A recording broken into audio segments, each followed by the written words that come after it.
Halo semuanya, perkenalkan aku Nabila Fatma dengan NPM 2401081028. Jadi di video ini akan ada 5 topik yang bakalan aku bahas, mulai dari kas dan deposito, tabungan dan giro, clearing, inkaso, sampai dengan suku bunga pinjaman.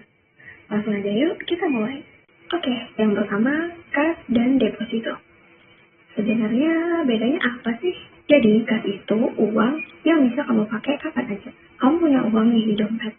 Nah, itu tuh disebut kas. Jadi, kalau kamu perlu bayar sesuatu, kamu tinggal pakai uang itu. Selesai. Nah, deposito itu beda. Jadi, kamu titip uang di bank dalam jangka waktu tertentu seperti 1 bulan, 3 bulan, ataupun 12 bulan. Dan kamu nggak boleh narik sama sekali sampai dengan jatuh tempo. Tapi imbalannya kamu bisa dapat bunga yang lebih besar dari tabungan biasa. Contoh kasusnya nih, jadi aku punya tante yang baru aja pensiun dan dapat uang pesangon 50 juta. Beliau nggak butuh uangnya nih dalam waktu yang dekat ya. Dan daripada menganggur di rekening biasa, beliau investasiin ke deposito 6 bulan. Hasilnya, beliau dapat bunga yang lebih besar bisa mencapai 4-5% per tahun. Kalau hanya di tabungan biasa, beliau hanya akan mendapatkan 0,5%. Nah, lebih cuan kan? Itulah kenapa orang-orang yang punya dana nganggur biasanya lebih memilih untuk ke deposito aja. Oke, sekarang kita bedain tabungan dan giro. Ini sering banget dikira sama, padahal beda banget fungsinya. Tabungan itu untuk perorangan. Jadi kita nabung, bisa narik kapan aja lewat ATM ataupun mobile banking. Itu simpel dan familiar banget pastinya.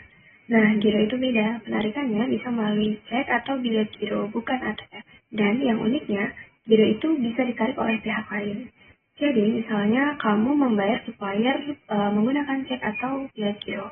Nah, supplier itu bisa cairkan cek itu ke bank. Contohnya gini, Ibu Diana merupakan seorang ibu rumah tangga yang menggunakan tabungan biasa untuk menyimpan gaji suaminya dan membayar keperluan bulanan.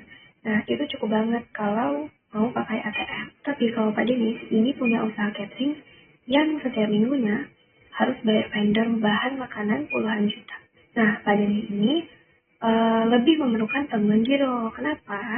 Karena transaksinya yang besar, butuh jejak tertulis untuk dokumentasi, dan bisa menggunakan bilet giro agar lebih aman dan terdokumentasi. Oke, sekarang agak teknis. Kita akan bahas clearing dan hubungannya dengan kredit.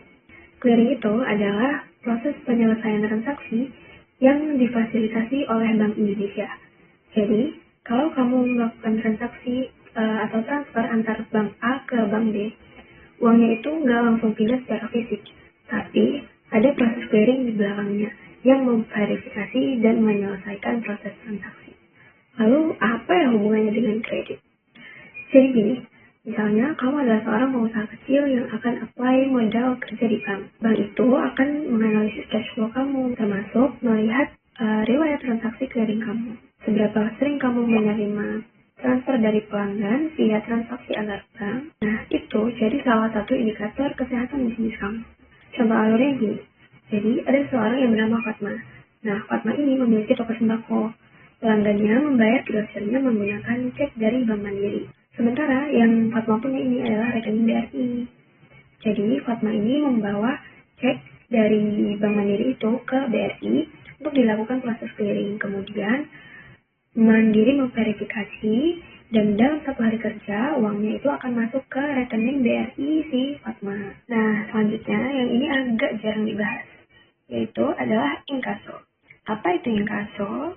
Inkaso itu adalah layanan bank untuk menagihkan surat berharga, seperti cek atau bilet giro, atas nama nasabah ke bank lain. Tapi penerbit suratnya ada di kota yang berbeda. Bedanya sama clearing, kalau clearing itu antar bank dalam satu wilayah. Kalau inkaso, lintas kota dan lintas wilayah. Contoh kasusnya gini, misalnya ada seorang penjual batik di Lampung yang menerima cek senilai 20 juta dari pembeli di Surabaya. Cek itu diterbitkan oleh bank di Surabaya. Cek itu diterbitkan oleh Bank BCA di Surabaya. Nah, si pedagang ini Gak bisa tuh langsung nyairin ceknya gitu aja di bank BCA yang ada di Lampung. Dia harus minta banknya yang ada di Lampung untuk inkaso, yaitu menagihnya ke bank BCA yang ada di Surabaya. Resikonya apa? Resikonya bisa saja cek itu kosong atau palsu. Nah, dalam kasus ini yang bertanggung jawab pertama adalah penerbit cek, karena dia yang menerbitkan surat berharga. Namun, bank juga bertanggung jawab memverifikasi di awal sebelum pencairan. Nah, yang terakhir adalah suku bunga pinjaman. Ini yang paling relevan dengan kehidupan sehari-hari kita. Faktor yang mempengaruhi suku bunga pinjaman ada beberapa. Yang pertama adalah BI rate. Kalau Bank Indonesia menaikkan suku bunga, otomatis bank komersial pun ikut naik. Yang kedua adalah risiko kredit nasabah.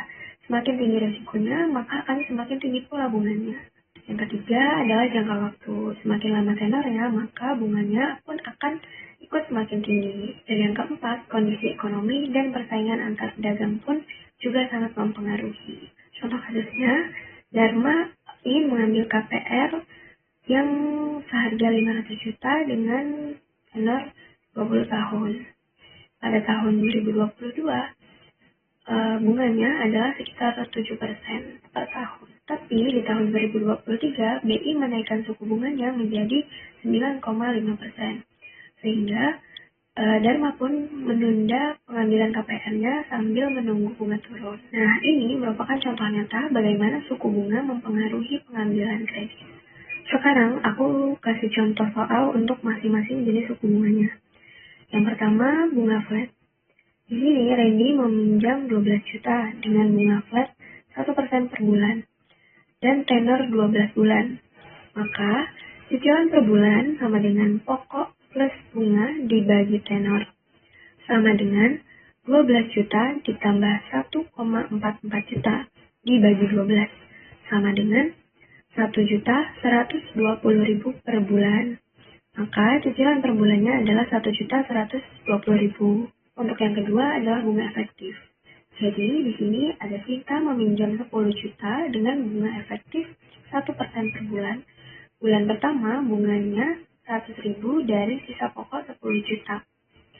Bulan berikutnya sisa pokok ini berkurang, jadi bunganya pun ikut menurun. Dan yang ketiga adalah bunga anuitas.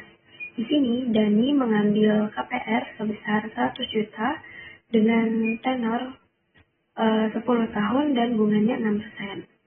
Cicilan tetap setiap bulan sekitar 1.110.000, tapi proporsi bunga dengan pokok berubah setiap bulan. Dan yang keempat adalah floating. Nah, di sini saya mengambil contoh, Rina punya pinjaman dengan bunga mengikuti BI rate. Waktu BI rate naik 0,5%, maka bunga pinjamannya otomatis naik dan cicilannya pun ikut bertambah. Oke, itu tadi 5 topik yang aku bahas untuk UTS Teknologi Administrasi Perbankan. Semoga mudah dipahami. Terima kasih sebelumnya, sampai jumpa.